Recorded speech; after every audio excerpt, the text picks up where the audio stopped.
네, 오늘은 제가 좀 출장이 있어서 이렇게 비디오로 강의를 하도록 하겠습니다. 우리 여러분 교재 136쪽을 펴시고 이제 강의 시작하도록 하겠습니다.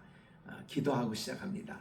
하나님 아버지, 우리 성서 지리야 강의를 오늘 또 이렇게 영상으로 이렇게 강의하게 사오니 주님께서 이 시간 함께 해 주시옵기만을 예수님의 이름으로 기도합니다. 아멘. 아멘.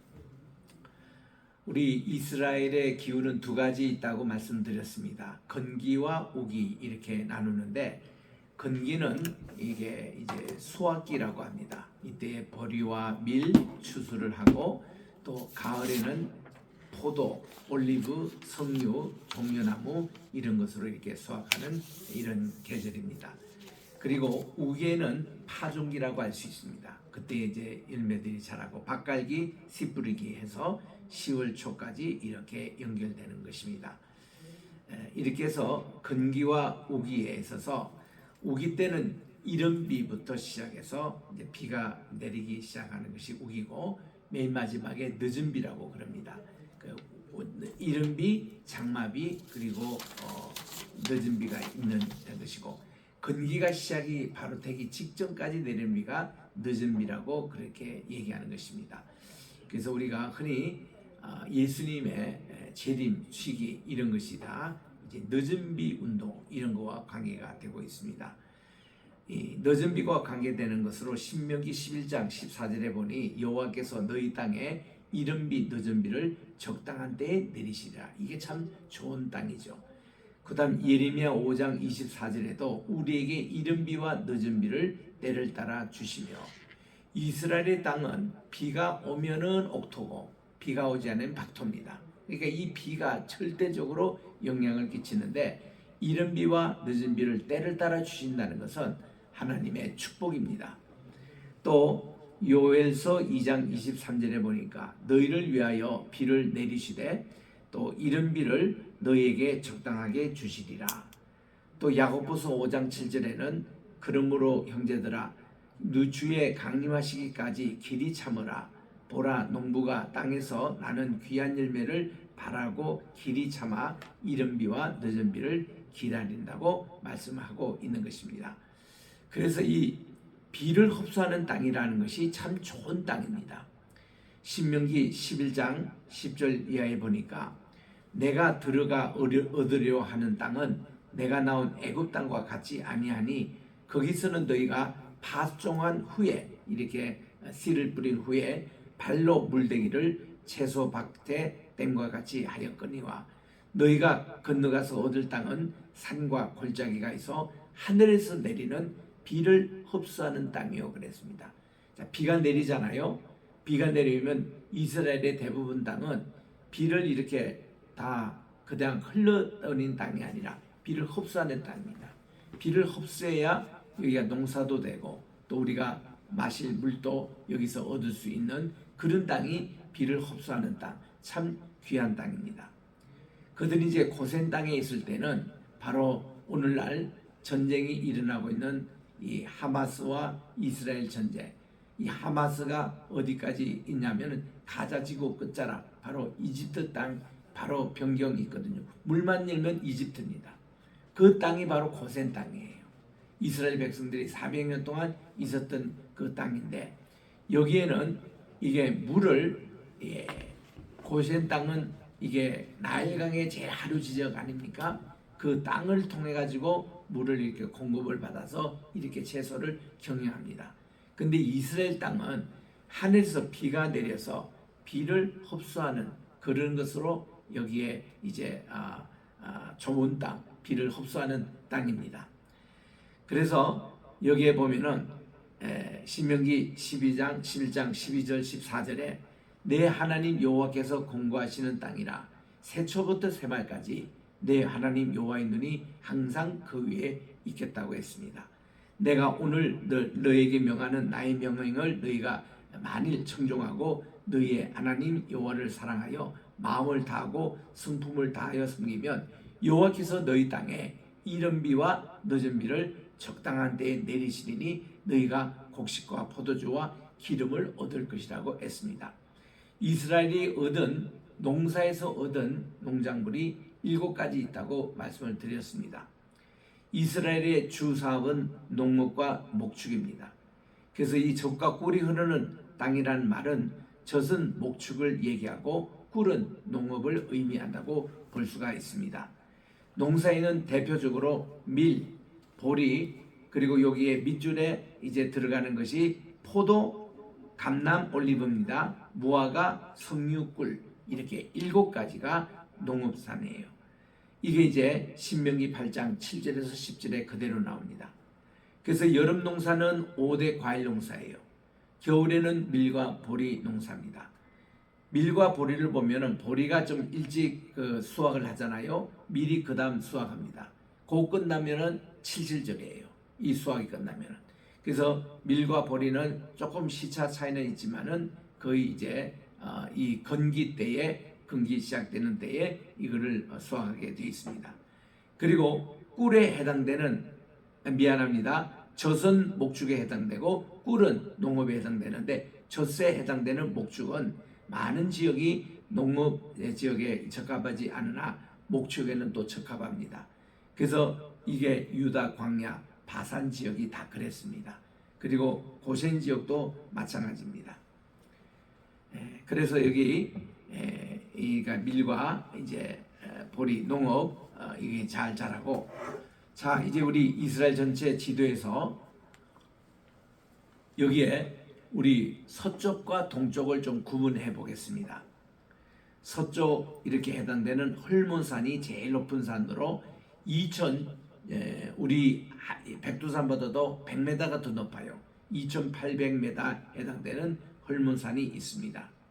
그리고 맨 밑에는 라오스산, 바로 사우디아라비아의 시내산이 있어요.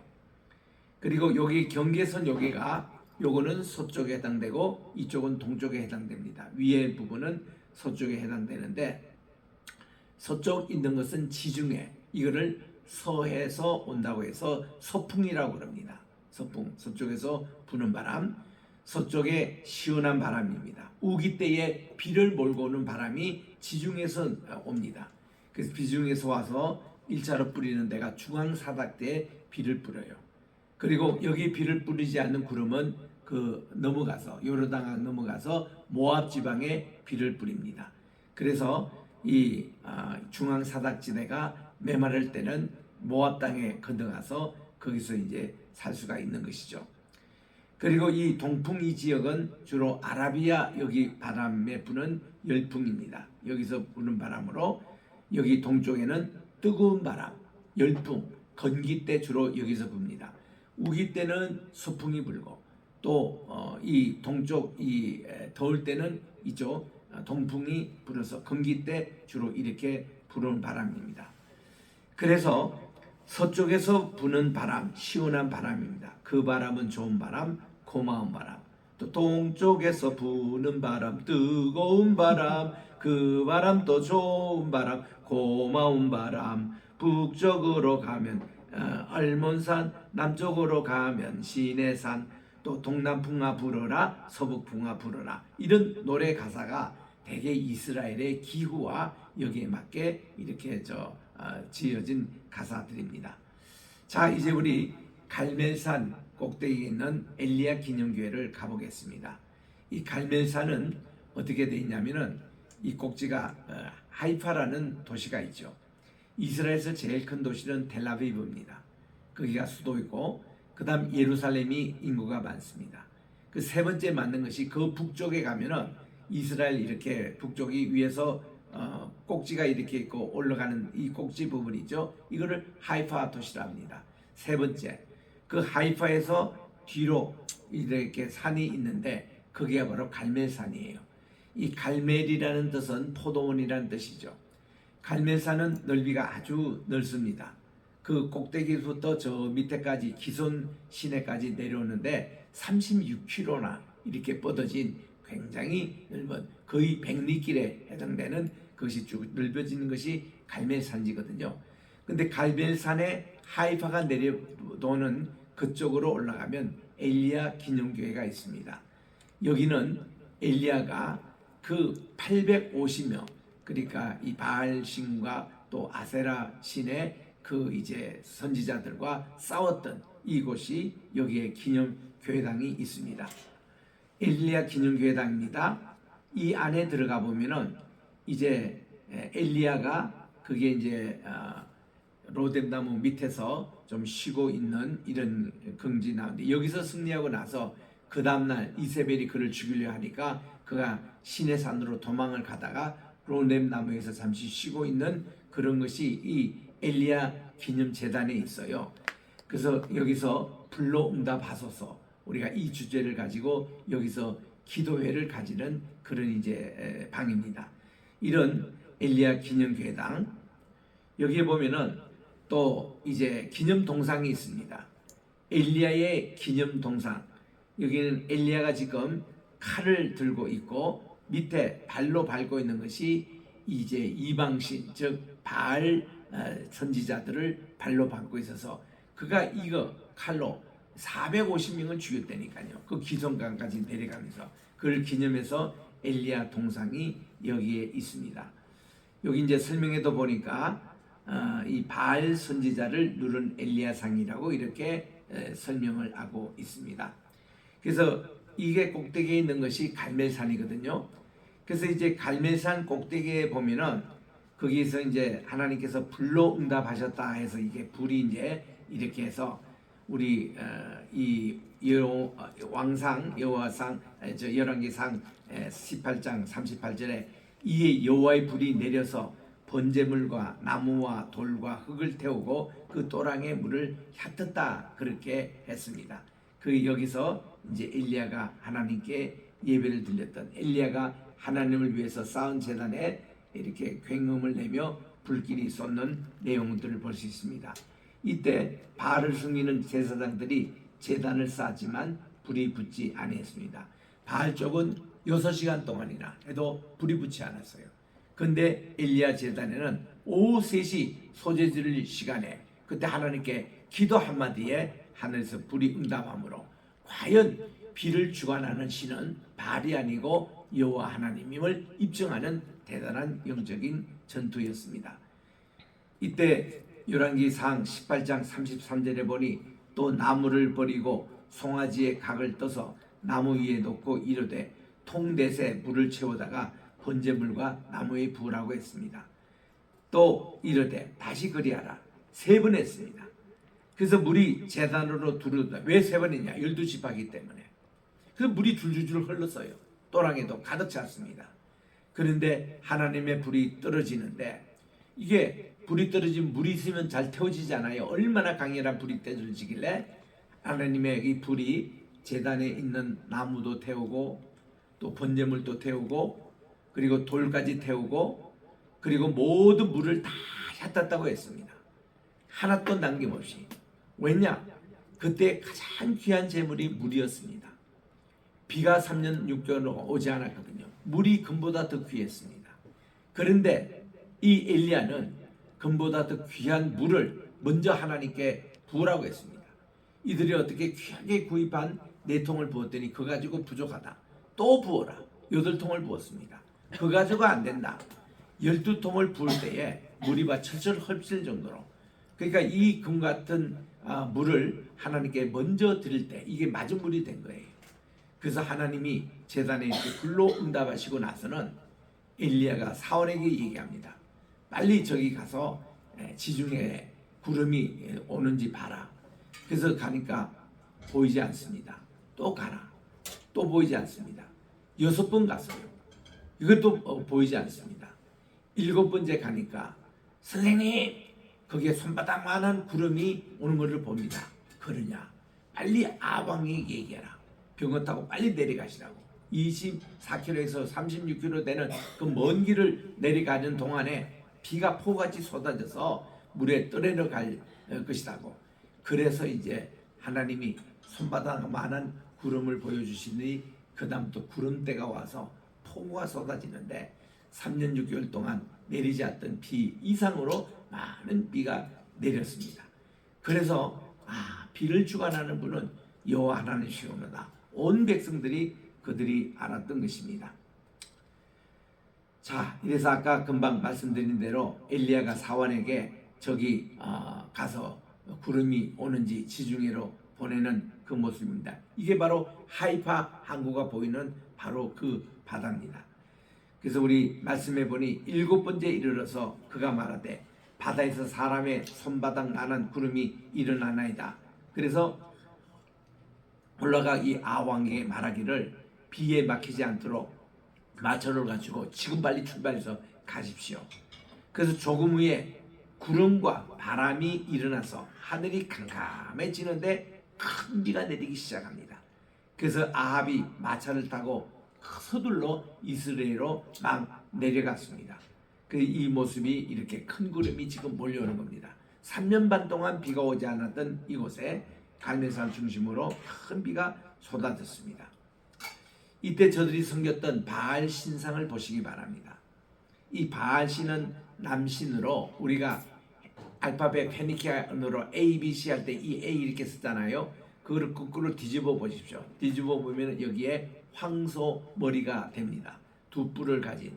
그게 이제 눈을 이렇게 찍고 이러면 황소. 이게 이제 A자의 그거 바알 종교를 섬기는 그런 심볼인데, 바알은 이렇게 힘을 상징하고 비를 상징하고 폭풍을 상징하고 번개를 상징하는 겁니다.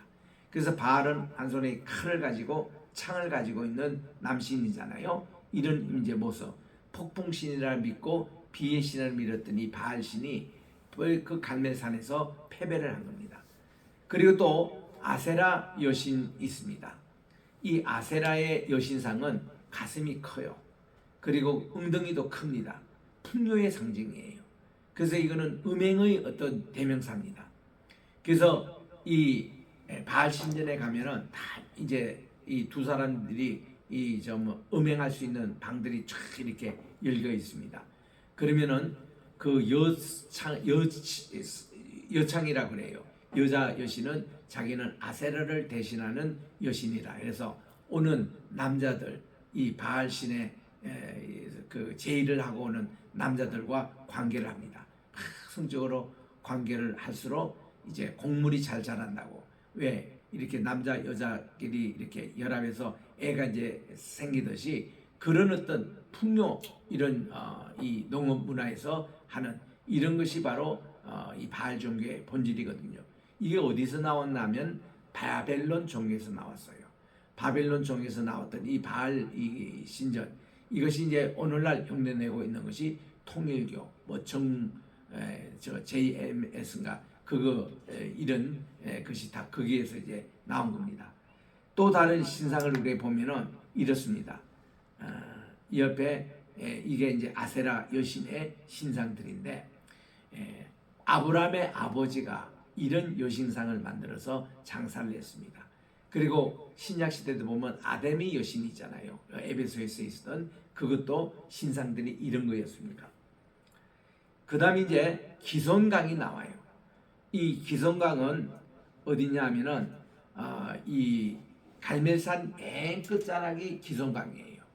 그러니까 이제 바알을 따르는 선지자들이 기손강까지 가가지고 엘리야가 가서 그들을 죽였거든요. 그래서 이 기손강이 여기 나옵니다. 이제 이 사진에 나오거든요. 여기가 바로 이스라엘 골짜기입니다. 이스라엘 골짜기에 지금 그 갈멜산이 시작되는 그 지점이 기요손 강이 흐르는데 여기까지 쫓아가서 엘리야가 바알 선지자들 죽인 곳입니다. 이 강이 이렇게 흘러요. 이렇게 빨간 색으로 이렇게 흐르는데, 여기 말씀해 보니까 열왕기상 40장 18장 40절에 엘리야가 그들에게 이르되 바알의 선지자를 잡되 그들 중 하나도 도망가지 못하게 하라. 그래서 저언지라 엘리야가 그들을 기손 시내로 내려다가 거기서 죽인다 했는데, 기손 시내와 그 바알 선지자와 불 제단 그 얽매였던 그쪽하고는 거리가 꽤 됩니다. 이까지 멀리 와서까지 다 이렇게 척결을 했던 이런 곳입니다.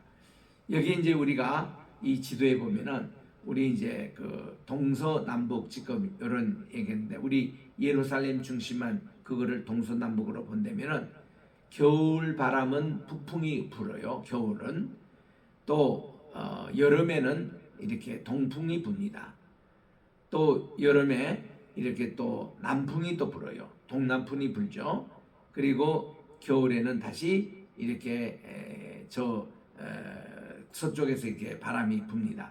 그래서 이제 건기와 우기에 또 무리에게 이르시되 너희가 구름이 서쪽에서 이것을 보면 말하기를 소나기가 오리라. 서쪽은 어디예요? 지중해죠. 지중해에서 오는 바람은 비를 몰고 오는 바람이죠. 그래서 소나기가 오리라고 쉽게 우리가 예견할 수 있습니다. 또 남풍이 부는 것을 보면 말하기를 심히 더우리라 하나니. 이 남풍은 어디입니까? 저 사우디아라비아에서 불어오는 바람입니다.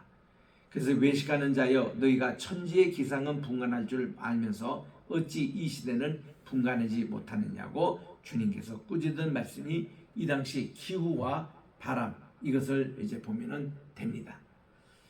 자, 그래서 우리는 이스라엘 땅, 이스라엘의 그 지리의 네 가지 특징을 살펴보라 그러면은 첫째로 거대한 문화 중심, 즉 북방에는 아시리아와 바빌론, 남방에는 이게 이집트가 있습니다.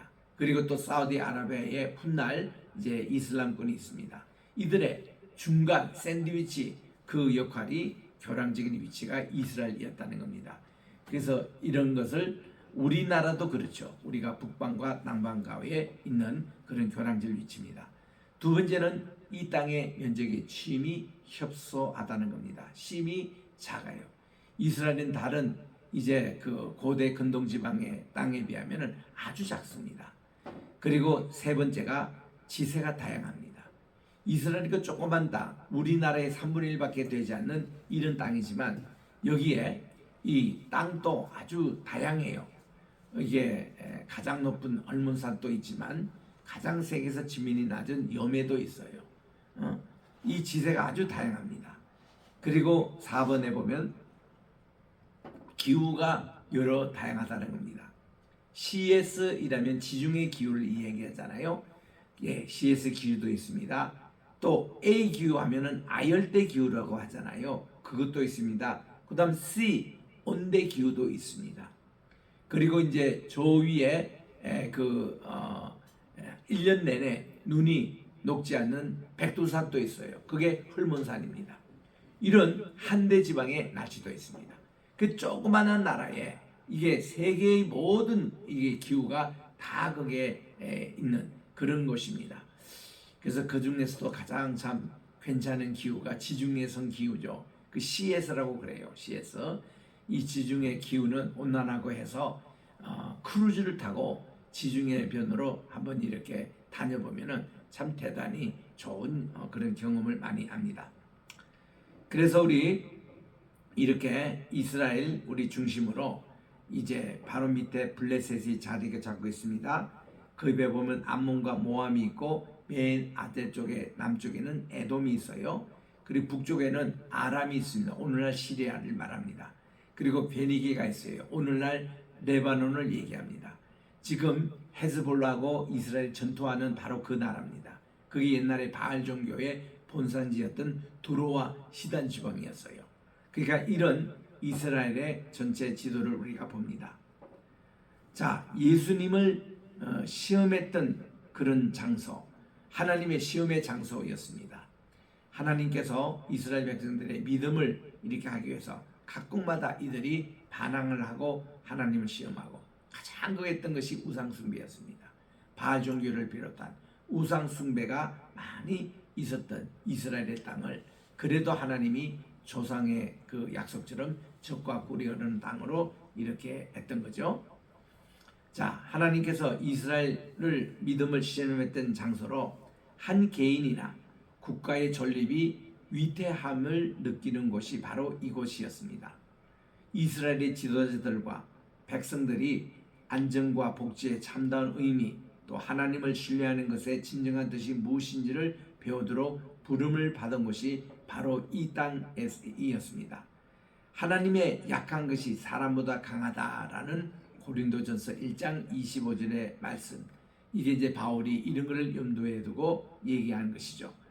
우리는 여기서 성경에 나오는 지도자들이 위협에 어떻게 대처했는지를 살펴볼 필요가 있습니다. 두 번째로 재난의 때 물리적인 위협이 있을 때 어떻게 반응을 보였는지, 그리고 세 번째는 부유한 때는 모든 것이 잘 될 때에 도덕적인 위협에 어떻게 대처를 했는지, 네 번째는 이들이 처한 상황들과 조건들을 성경을 통해서 살펴보면 하나님이 믿음을 시험하신 장소인 이 끼인 장소에, 이 중간 지대의 장소 땅에서 이들이 어떻게 시험을 치렀는지 살펴볼 필요가 있습니다. 여기서 우리가 3절에 나오는 부유할 때 그들이 도덕적인 위협할 때, 이때가 바로 아모스 때였습니다. 아모스 호세아 때는 이 여로보암 2세 때였거든요. 그때 참 북이스라엘이 부유했습니다. 이러니까 그들이 타락을 한 거예요. 우상 숭배 받았습니다. 정의가 땅에 떨어진 겁니다. 하나님의 신실한 사랑을 잃어버린 때였습니다. 이때 하나님이 두 선지자를 통해서 이것을 회복했던 것을 우리가 보게 되고, 또 그들이 참 가난한 때가 있었어요. 가난한 때는 또 쉽게 하나님을 원망하고 저주했던 때를 기억합니다. 그래서 이스라엘에서는 신앙의 강조가 쉐바입니다. 너는 마음을 다하여 뜻을 다하고 힘을 다하여 주 하나님 여호와를 사랑하라는 겁니다. 마음, 뜻, 힘, 이것이 우리 세 인격체입니다. 우리는 마음, 레브라는 마음이 있어요. 레바브. 그리고 뜻입니다. 네페시, 이거는 목숨이에요. 힘을 메워둡니다. 우리 육체적인 힘. 그래서 이 영과 혼과 육, 이 전인격적으로 하나님을 사랑하라는 것입니다. 오늘날 내가 내게 명하는 이 말씀을 너는 마음에 새기고, 마음판에 우리가 새기고, 내 자녀에게 부지런히 가르치며 집에 앉았을 때든지 길을 갈 때든지 누워있을 때든지 일어날 때든지 이 말씀을 강론하라고 가르치셨습니다. 그래서 이거를 쉐바, 들으라 이스라엘, 이게 약자입니다. 8절에 보니 너는 또 그것을 내 손목에 기호를 삼으며, 오늘날 우리 시계 차는 이 장소에 이게 테필림이라고 끼며, 또 내 미간에 붙여, 이 눈과 눈 사이에 여기에 붙입니다. 이게 테핀을 붙입니다. 여기가 우리 인간으로 말하면은 우리 태권도나 유도 하시는 분들 보면 이 급소예요. 이게 여기 하나님 말씀으로 딱 무장을 합니다. 미간에 붙여 표로 삼고, 또 내 집 문설주, 이렇게 들어갈 때에 들어가는 이 문설주와 바깥문에 기록할지니라. 바깥문에 거기 보면 메수사라고, 거기에서 제가 갈 때에 키스를 합니다. 이렇게 키스를 말씀에 키스하고 바깥문에도 기록하도록 그렇게 하십니다. 이게 이제 손목과 미간에 붙이는 것을 테필린이라 그렇게 얘기하는데, 내 손목에 매어 기호로 삼고 내 미간에 붙여 표로 삼고 했던 그거지 않습니까? 여기에 대해서 규정이 출애굽기 13장 1절에서 10절에 나오고, 또 13장 11절에서 16절에 나오는 말씀, 또 신명기 6장 4절에서 9절에 나오는 말씀, 그리고 신명기 11장 13절에서 21절. 자, 여기 테피림에 지금 기록된 네 구절의 말씀 절수만 보겠습니다. 먼저 첫 번째 9절 16줄, 그리고 쉐마에 있는 신명기 6장은 8절, 그리고 11장 13절에서 21절에 난 것이 18절이 이렇게 기록이 되어 있습니다. 요게 이제 이 메수사에도 기록되어 있고 이 테빌림에도 기록이 됐는데, 문설주에 기록된 이거를 메수사라 그럽니다. 메수사를 이스라엘에서도 구입할 수 있고, 여기에 제가 제천에 갔더니 우리 그 기독교 박물관이 있어요. 야, 그거 아주 잘 만들었다고요. 거기 메수사를 전시하기도 하고 팔기도 하더라고. 이스라엘보다 더 싸게 팔아요. 그래서 여러분들이 시간 되시면 제천에 꼭 가보시기 바랍니다. 이번에 그 SBS에서 거기 이제 성경을, 우리가 다 읽은 성경을 어떻게 처리하느냐에 따라서 성경을 땅에 묻는, 이스라엘처럼 그런 것을 거기서 촬영하고 왔거든요. 그래서 제가 이제 제천에 가보면 기독교 종합박물관인가 이름이 그렇습니다.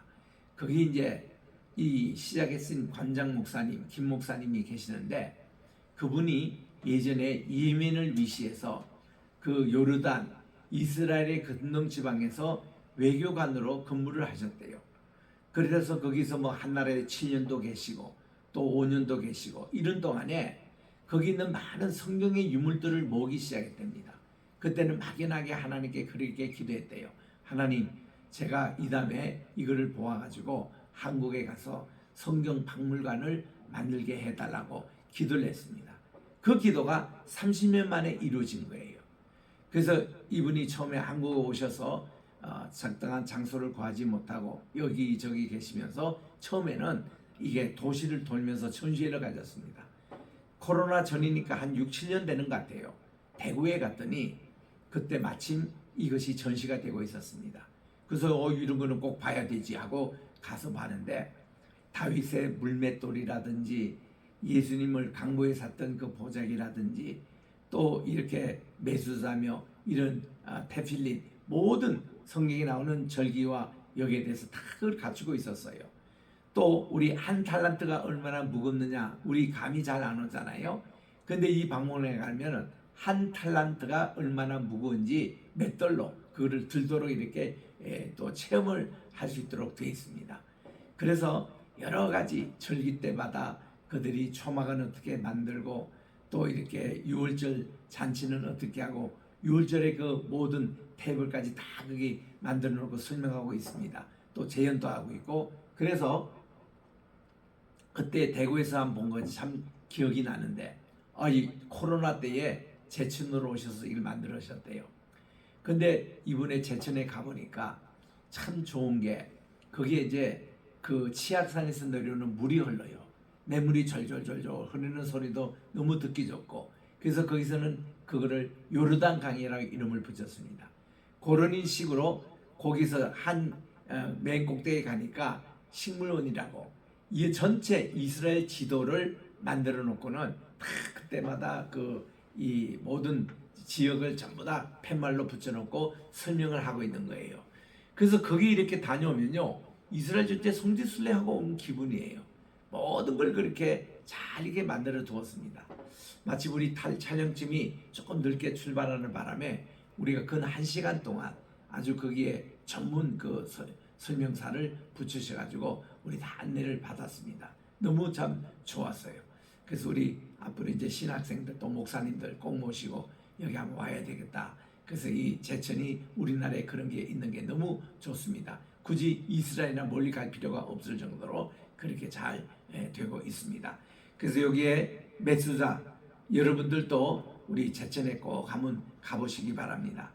몸과 기능에 기록하라. 그래서 이거를 그들이 메수자가 이렇게 했는데 이 소년 아이가 메수자를 이렇게 손에 대고 집에 들어가잖아요.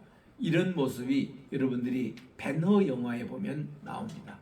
벤허에도 그 집에 여기 메수자도 있고 해서 이렇게 나오며 들어오며 메수자에 손을 대고 키스를 해요. 이렇게 이런 메수자.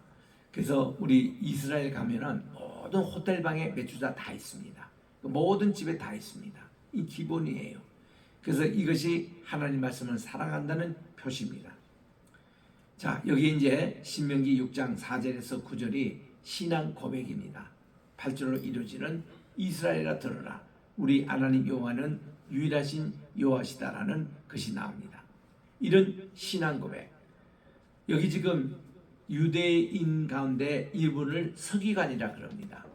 서기관 스크라이브는 소페림이라고 그러는데 평생을 이렇게 하나님의 말씀을 적는 분이에요. 참 이거 글씨도 보세요. 인쇄하는 만큼 이렇게 정교하게 평생을 이거 쓰시니까 이런 분들을 우리가 지금도 만날 수가 있습니다. 여기 이제 이스라엘의 국기를 보면은 다윗의 별을 중심에 두고 위에 한 줄, 아래 한 줄 이렇게 푸른색의 그거를 긋습니다. 위에 있는 것은 유프라데스 강을 얘기합니다. 아래 것은 나일강을 얘기합니다. 그래서 이스라엘의 영토, 다윗 시대 때 최대 영토가 이 영토였다고 합니다. 이 다윗의 별, 이거는요, 이게 세모의 또 반세모, 이거 세모를 델타라가 그래요. 헬라 말에 알파, 베타, 감마, 델타 할 때 네 번째 글자가 델타 아닙니까? 그게 삼각형이거든요. 그리고 역삼각형은 역델타라 그럽니다. 이거를 합친 것이 이스라엘의 다윗의 별입니다. 이 다윗의 별에 이거 7가지 7로 구성되어 있습니다. 양가에 보면 6개예요. 하나, 둘, 셋, 넷, 다섯, 여섯이고 가운데가 7입니다. 그래서 이것은 이게 잘 서로 키워준 구조도 만들어내고 7이라는 게 안식일 숫자입니다. 그래서 이 다윗의 그 별이 아주 여러 가지 많은 의미를 갖고 있는데, 이스라엘 가보면은 통곡의 벽에 가면 이제 그들이 옛날 예루살렘 성전이 무너졌던 유일하게 남아있는 게 통곡의 벽 하나만 남아 있습니다. 여기서 그들이 기도를 늘 합니다. 기도의 제목가 예루살렘 성전을 언제 회복시키시나이까, 이 기도를 그들이 늘 하고 있습니다. 그리고 자기들의 소원을 또 여기서 빌고 이러는데, 이거를 가지고 기도에 그거를 전부 다 이렇게 벽 사이에 다 이렇게 꼽으면서 기도를 하거든요. 그리고 1년이 지난 초막절 행사 끝나고 그 다음 날이 이제 하나님의 말씀에 대한 기쁨이라는 의식을 그렇게 하는데, 이때 신카토라라 그래요. 그날에 이 통곡의 벽에 꼽았던 모든 기도문을 전부 다 랍비가 수고를 다 합니다. 해가지고는 이거를 몇 년도에 1년 동안 있는 기도문이다 해서 그들이 모읍니다. 모아가지고 나중에 이제 메시아가 여기에 오시면은 그때 다 드리려고 그거를 다 모으고 있어요. 그래서 이렇게 통곡의 벽에서 그들이 이제 기도하고, 또 이제 이분은 지금 통곡의 벽에 들어오고 있는 겁니다. 기도문을 지금 읽으면서 이마에는 테필린을 이렇게 하고, 그리고 수솔 이렇게 기도의 그 옷을 입고 있죠. 이거를 탈리트라고 그럽니다. 이거를 읽고 이제 입장을 하고 있습니다. 그들을 보면은 말씀의 끈이 이렇게 있는 거예요. 이거를 시시아타 그럽니다. 시시트. 찌찌하면은 우리가 좀 어감이 이상하다고 t를 이제 붙입니다. 찌찌트라고 그러는데, 이것을 오술이라 그래요. 혈루병 여인이 예수님의 그 찌찌트를 이렇게 잡았으니까 그 혈루병 그 자체 근원이 말랐더라, 이렇게 나오죠. 그리고 여기에 보면은 이게 옷을 이제 지금 오른쪽에 있는 이것이 248개 이렇게 실이 있고, 이 옆에는 365개 실이 있습니다. 이게 옷술이에요. 이게 뭔가니 구약에서 하지 말라라고 하는 것은 365개명, 하라라고 계명은 248마디의 계명이 있습니다. 그거를 이들이 늘 차면서 이거를 키스하고 이거를 가지고 그들이 기도하고 있는 그런 내용입니다. 자, 이렇게 해서 이거 찌찌들을 가지고 그들이 키스하고 기도하고 있는 장면을 여기서 볼 수 있습니다. 여기서 우리 세 가지입니다. 이들은 기도할 때에 기억하라예요. 예루살렘이 지금 무너진 것을 기억하라는 겁니다. 그리고 말씀을 행하라는 거예요. 말씀은 듣는데 그치는 게 아니라 항상 행하는 데 있습니다. 그리고 이 말씀을 거룩하게 하라. 이 세 가지 기억과 행하기, 거룩하게, 이것을 그들이 실천합니다. 자, 여기서 계속 우리가 절기 때 나오는데 나팔절을 우리 살펴보겠습니다. 이 나팔절에는 새해가 시작되는 날입니다. 하나님이 빛이 있으라 하심에 빛이 있으라, 여히오르 바 여히오르, 이 말씀과 같이 빛이 있으라 했던 이 날에 그들이 소파라는 나팔을 제사장들이 붑니다. 뚜 하고 불어요. 이 나팔을 부는 세 가지 이유는, 나팔은 이제 한 시작을 알리는, 예비 시작을 알리는 뜻입니다. 두 번째, 이 나팔을 통해서 모든 마귀 사탄은 물러가라는 신호기도 합니다. 세 번째, 이 뚜함으로 이제는 예배가 시작됐으니 모든 사람은 거룩하게 이 예식에 참여하라는 그런 뜻으로 나팔을 붑니다.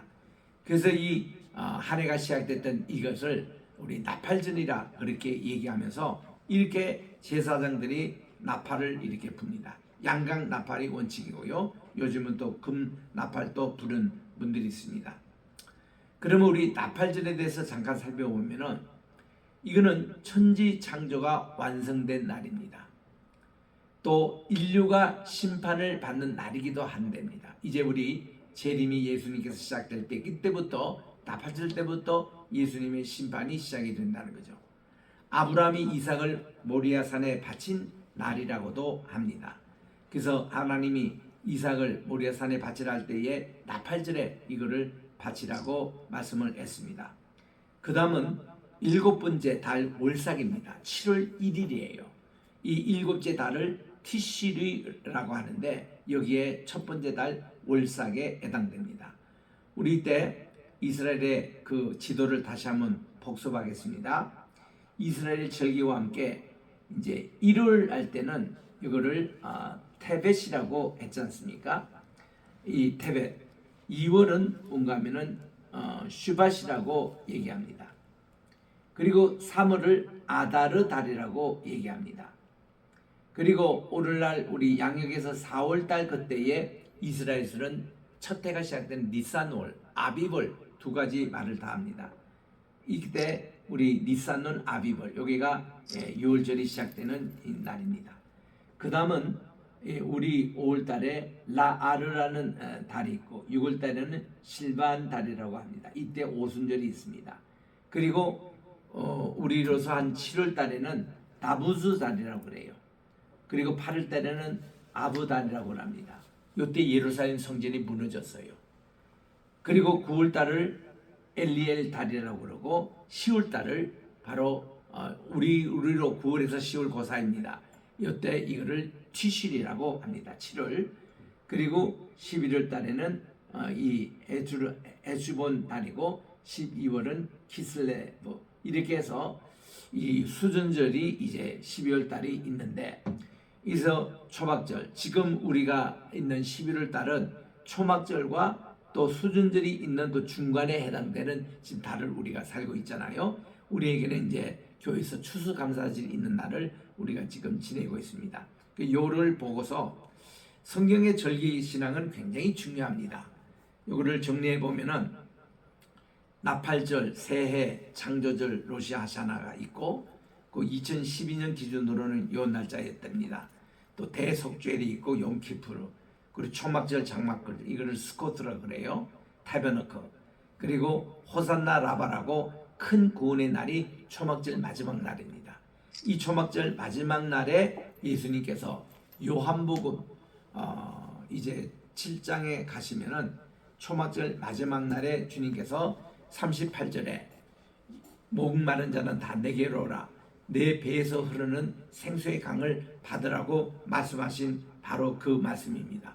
그 날이 호산나 라바라고 그래요. 라바는 크다. 큰 구원의 날이라는 뜻입니다.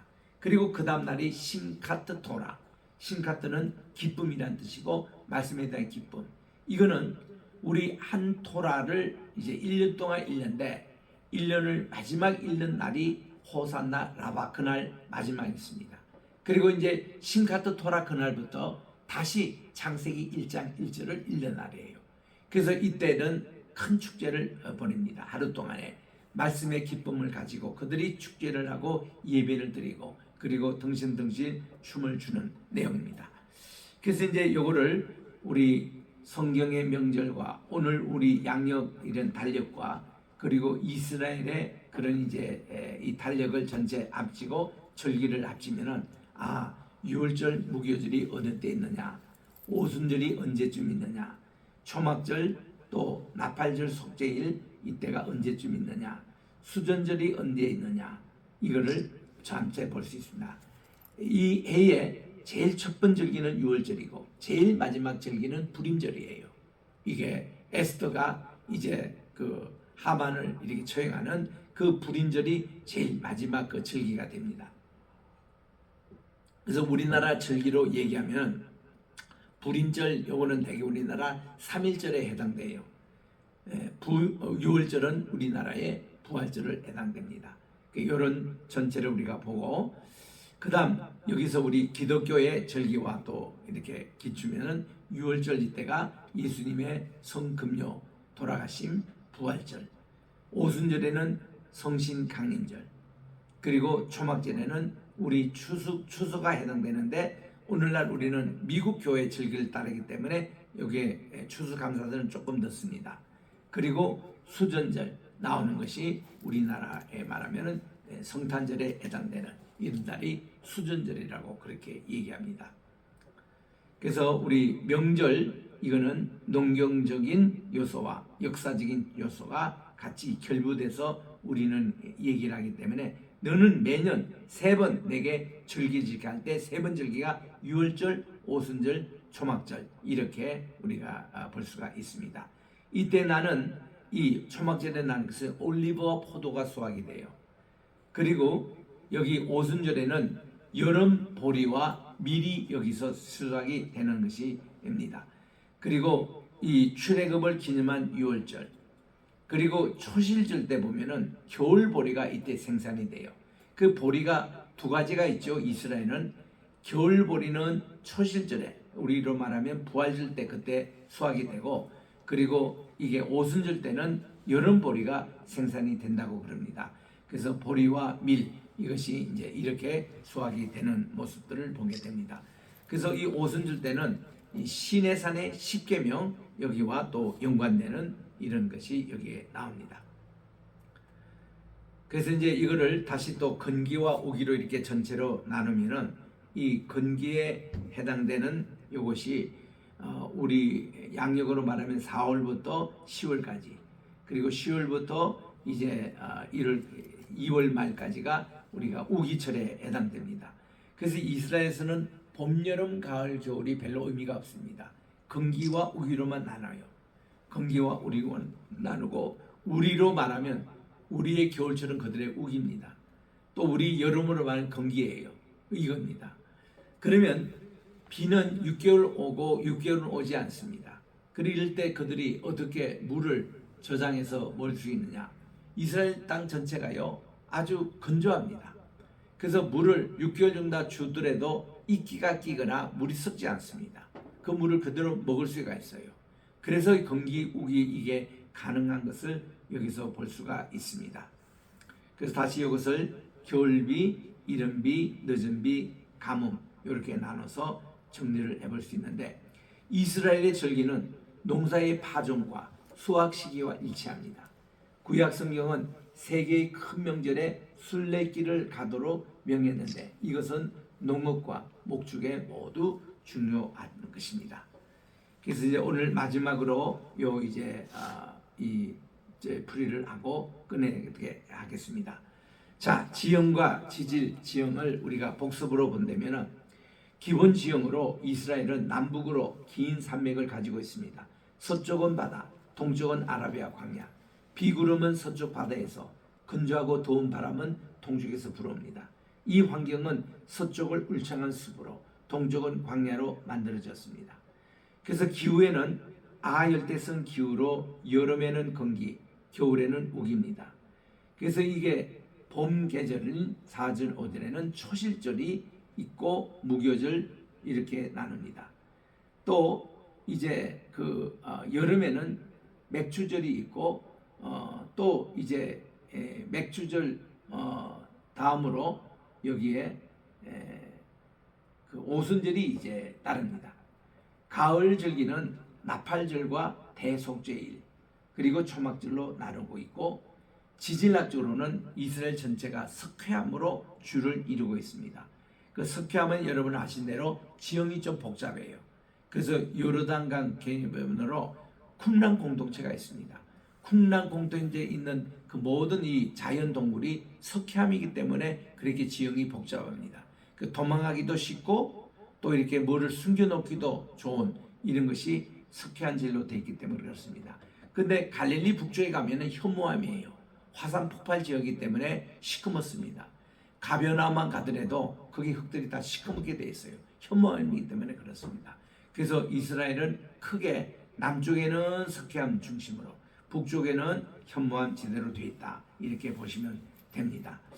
그래서 우리 요거를 우리 주님과의 관계를 이렇게 연결해 보면은, 유월절은 예수 그리스도의 죽음과 관계되고, 무교절은 주님과의 친교, 초실절은 주님의 부활, 오순절은 성령의 강림절, 나팔절은 그리스도의 강림, 대속죄일은 그리스도의 속죄, 그리고 초막절은 그리스도의 심판과 관계되는 이런 7가지 절기와 관계된 우리 주님의 구속사를 살펴볼 수가 있습니다. 오늘은 제가 여기까지 강의하도록 하겠습니다. 기도하고 마치도록 합니다. 하나님 아버지, 오늘도 우리 성경 지리학을 통해서 오늘도 우리 주님 귀한 우리 절기와 또 이스라엘의 모든 기후와 함께 이것을 공부했사오니 잘 저들이 복습하고 해서 정말 우리 하나님 말씀을 읽고 이해하는데 많이 도움되게 도와주시옵기만을 예수님의 이름으로 기도합니다. 아멘. 아멘. 다음 주에 우리 계속하도록 하겠습니다.